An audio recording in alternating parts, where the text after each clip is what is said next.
Good day, one and all. Welcome to the first post I will be putting up for 2026 to Canadian music in the 80s, 90s, and more. And we're kicking it off in style. I've got my good friend Dillon Ryan here. Thanks for coming on, sir.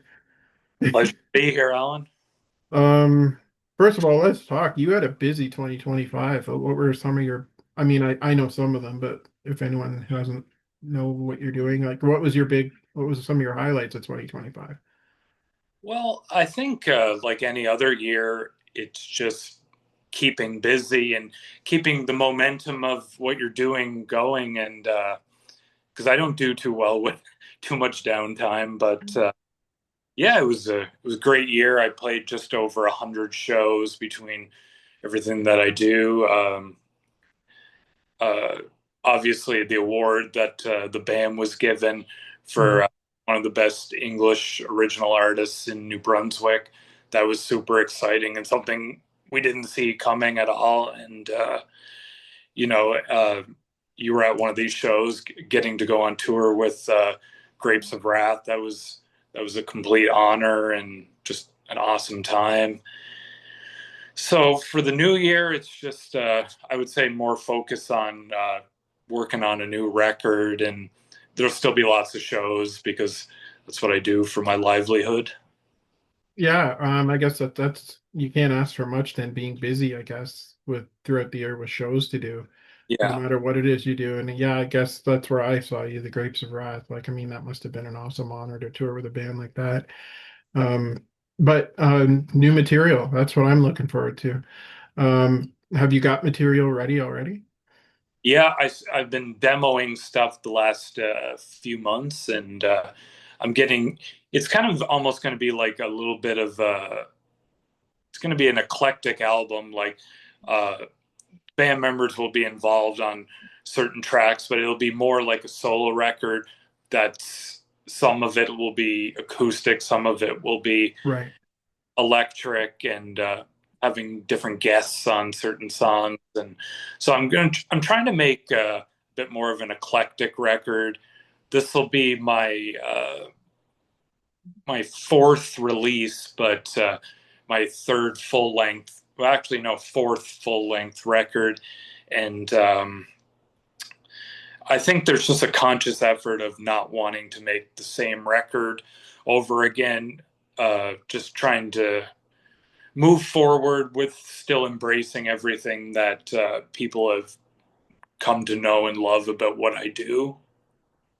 That's the best part about your music, I think, is that you're not afraid to experiment. You're not afraid to go in whatever direction your music or song takes you. And I respect artists like that because, I don't want to hear the same thing over and over again, to be honest with you. Not that it's not good, but you're someone that seems to be willing to do anything. Yeah, and I think that it's trying to find that balance of Mhm. moving forward, but not alienating the people that have followed you so Yeah, far. Like I, I don't think as much as David Bowie is one of my major influences and a total mentor when it comes to just being a musician and being an artist. I don't think I would ever do something as drastic as, go from Ziggy Stardust to what was the album after that? Young Americans. yeah, Like, I think I would like it to be a little bit more of, a little bit at a time, kind of trying new things, right. but retaining the sound that people love of what you do, really.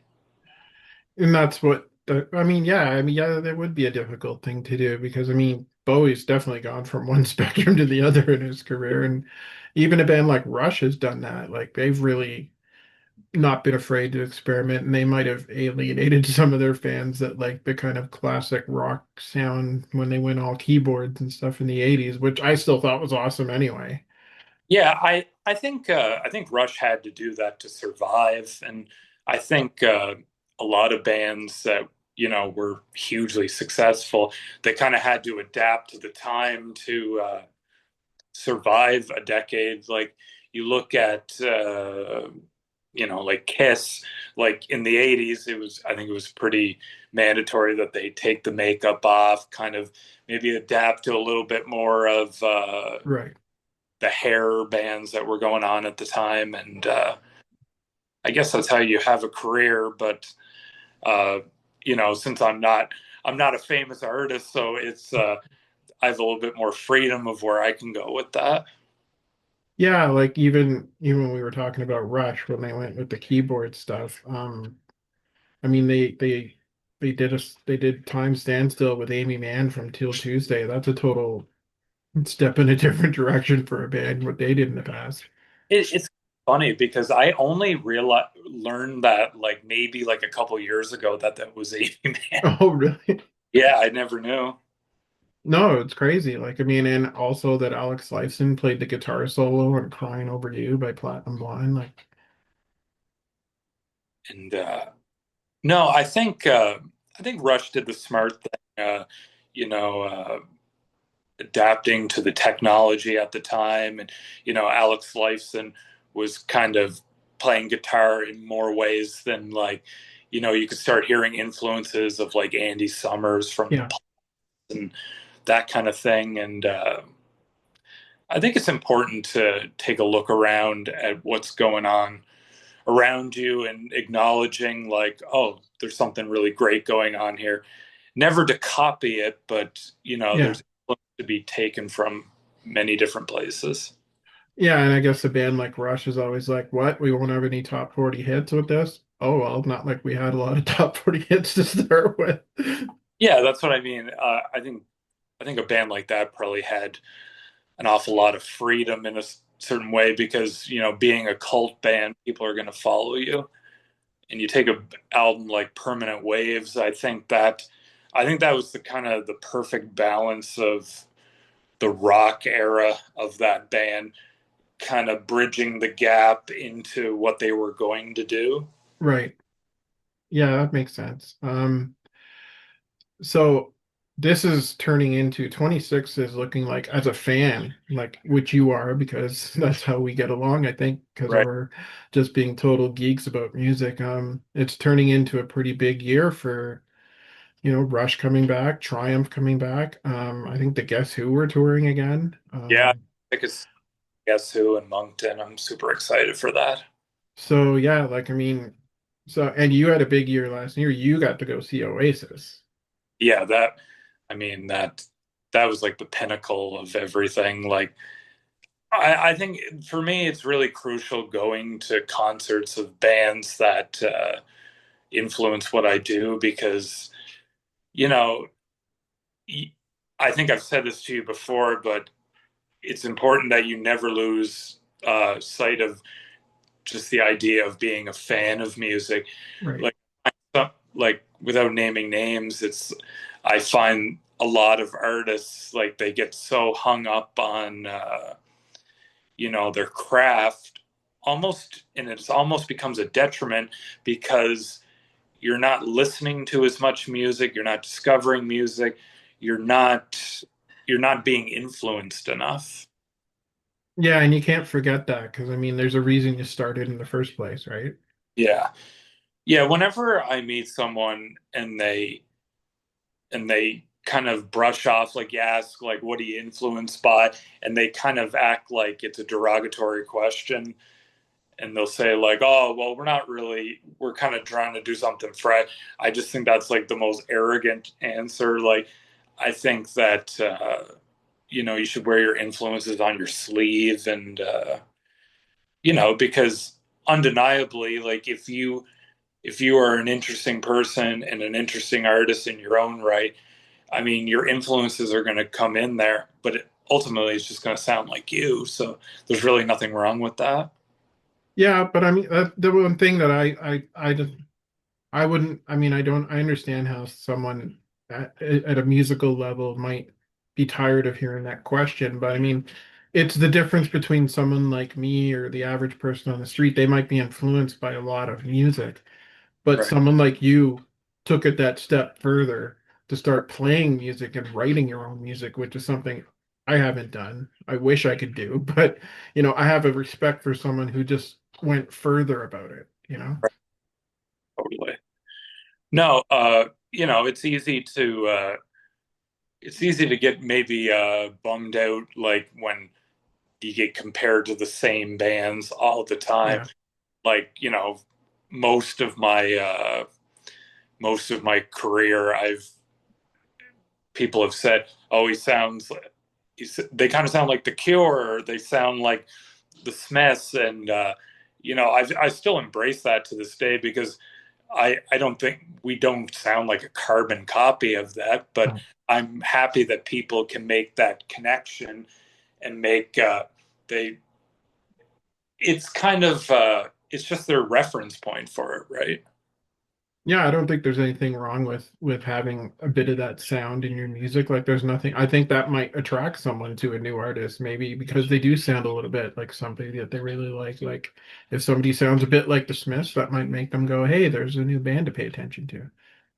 Like I even put in my Instagram bio, kind of cheekily, I said, uh, in quotations, that band that kind of sounds like The Cure. It's kind of me taking the piss out of journalists and just kind of in a fun way, just because it's always like The Cure like stylings of. But I'm happy with that. And then you see someone like Gord from the Spoons, who not only is a fan of Flock of Seagulls, he's playing with them now.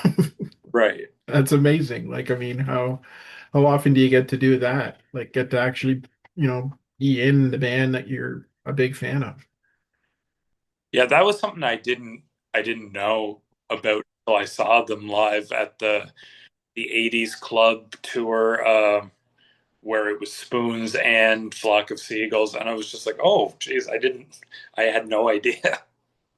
Well, even when I went over to Moncton last year to see Kim Mitchell, I didn't realize his keyboard player was Ray, who played with Honeymoon Suite in the beginning. Yeah, I mean, there's a lot of that in Canada. Yeah, I suppose. But I also didn't realize he was playing with the guy from Supertramp as well. Oh, Roger but Hodgson. yeah, Yeah. So I mean, yeah, I guess that's the way it is. A lot of people play with everybody and anybody that they can. Um, I've really, maybe small music community in New Brunswick, that's very common too. Like everyone plays in everyone's bands. it's like a family almost. It's like, Oh, it is. and you cross paths probably so many times over the year when you're traveling and doing shows, I bet too. Yeah, absolutely. And that's part of the fun. Like, it's one of those things that it's like, I play so many shows a year, but like you almost treat it like it is work, but it's like a little bit of a vacation. I'll be like, oh, find somewhere cool to eat while I'm in town, like, Yeah. or a cool coffee shop, like, you're gonna see this friend or this friend, so that's always fun. Yeah, and it's obvious when I watch you play that you love what you're doing. It's work, but it's not. Yeah, absolutely. Like, um, I never take any gig for granted either. Like, I treat every show with the utmost importance, and that's one that would be the number one advice I would give to any aspiring musician. Like, it's a cliche to say, but you would play the same to two people as you would 200, Right. because people are there and they deserve a good show. So you've got some new stuff you're working on. Very exciting. Any timeline on when some of that might hit the market or be able to be listened to? Um, I would hope the spring. I didn't want to put out anything out in the winter. I think it's a bit of a dismal time to put out a record. Um, but I'm hoping for later in the spring so I can do some shows to promote that, and but yeah, at least a single for sure. And in terms of gigs, you're just going to keep doing what you do, plugging away at what you do. Yeah, I mean, I play the circuit around the East Coast, hoping to get out to your province soon. I mean, it's not the easiest province to book shows in. No, it's not. Oh, I definitely hope to see you over here more. If the Somo Fest guys are watching this, please bring Dylan over. I think he'll fit in just so good with the festival. Yeah, they seem like that seems like a really well-run festival. Well, I think what I like about the festival after being able to cover it for the past 2 years is that I like discovering the bands I've never heard of. Yeah. And I've been so just enamored with who I've seen that I've never heard of and just discovered and just like, wow, this, if you look, you can find some really good music. It doesn't have to be, the top 40 or the top hit makers of the world. There's some good music out there if you look around. Well, I think, nowadays, uh, when people say that there's no good music being made, it's just kind of laziness because there's so much great music, that it's just not in the mainstream. And it's so easy to get at it now. Yeah, Anyone who's got a smartphone can sit there and find some pretty awesome music just by even going to YouTube or something like that. Like it's, like and a lot of these music platforms, you if you're a fan of, say, The Cure or whatever band, it's like here's all these unknown bands that you've never heard of that you might like if you're into that kind of music. yeah, that's kind of interesting too. I'm also discovered for some of the people I've interviewed that I'm also looking for better ways to support the artists more. Right. And I'm finding, Spotify is what it is, but I've heard of this thing called Bandcamp now. I don't know if you've heard of it, but it really does gives more of the cut to the artist. Yeah, I've been using Bandcamp for pretty much my whole musical career. Like most musicians, I just think Spotify is garbage. Yeah. Like it's just become a convenience tool for people. Like I don't shame anyone for using it, but I don't have a whole lot of respect for it, just knowing where a lot of their priorities lie. But a lot of I play so many shows that I still sell a lot of physical media. Like I sell a lot of CDs. Yeah. People can say it's an outdated paradigm, but and it is, but at the end of the day, people are still buying them. Well, I've actually seen a couple of YouTube videos actually talking about the advantage of bringing CDs back. Yeah. And I'll send you the link to it. I think you might get a kick out of it. And I'm like, you know what? I get it. You know what I mean? I like having a physical CD in my hand because you know what? It's yours forever. Yeah, I feel the same way. I saw an interview once with Thurston Moore from Sonic Youth, and he was talking about if you create music, just put it on cassette, put it on CD. Even if you just burn a CDR and just Yeah. make a couple of them. Therefore, it exists in the universe as a tactile thing that you can Yeah. put it on a shelf, use it as a coffee cup coaster, whatever you want to. Yeah. But the fact that it exists physically rather than just in the air, like I don't know, I don't think I could ever make an album and not make at least some physical copies because it would feel like it doesn't exist to me. Yeah, I see what you mean, but I'm also here's something.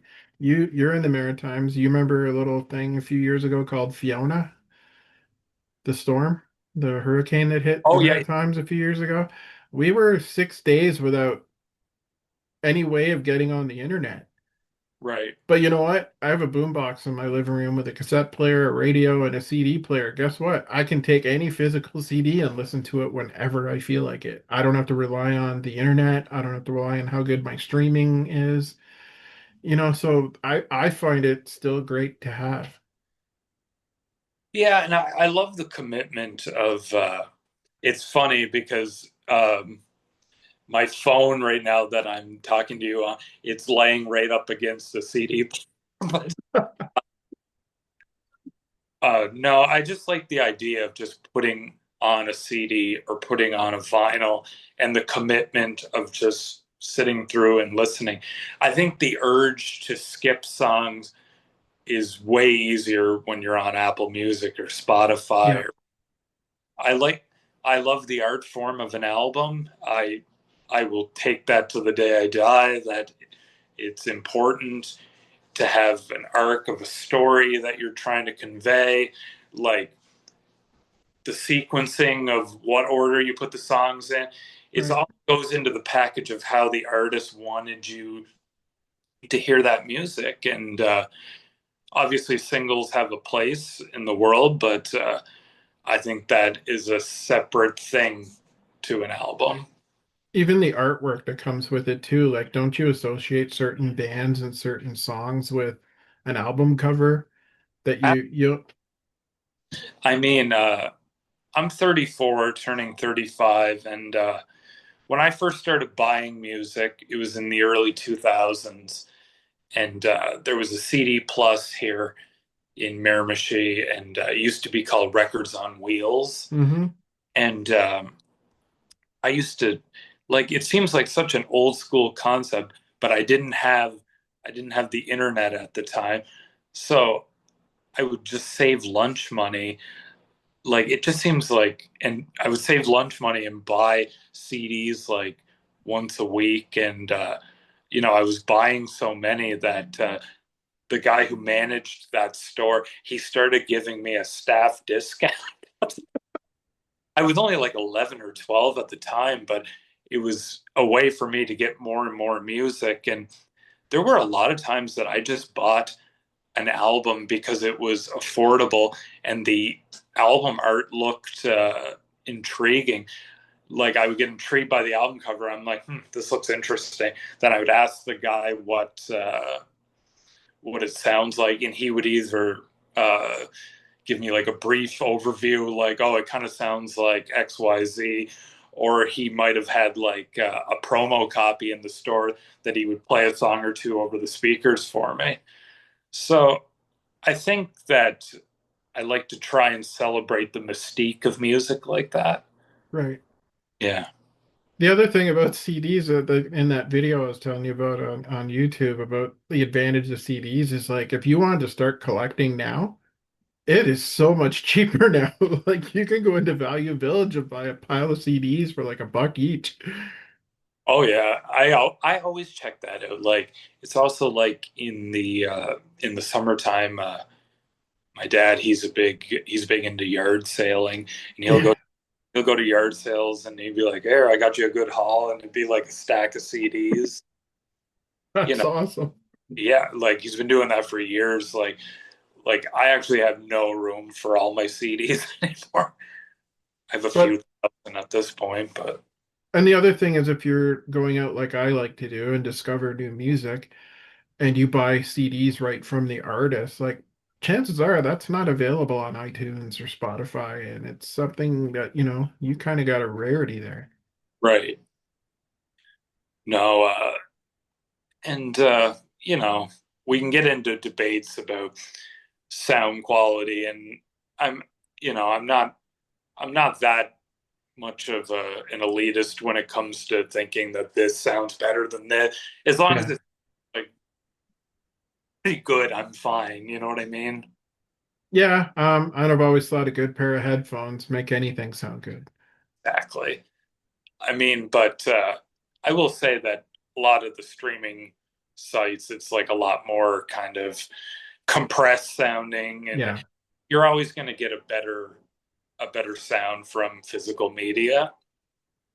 Yeah, and the guy also said in this video that if you wanted to start playing CDs, like, I mean, it's pretty easy to set up a good player. You can go to Value Village and buy a used DVD player Yeah, and play audio CDs off of that and put the sound through like a nice like like compressor or something, or like a stereo or something like that. And you've got like a nice CD player set in there. yeah. So I don't know. I thought it was an interesting video. I'll have to send you the link to it. You might get a kick out of it. But man, it's great to talk to you. I look forward to seeing what you're doing this year. Because I really enjoyed discovering you last year. It was, like I said, I always love discovering new music, and it's great that you're around the Maritimes, so it won't be hard to get out to see you. Yeah. All the best to you, sir, You as and well. I hope we chat more this year. I'm sure we will. Yeah. All right, take care, sir. Take care. All right.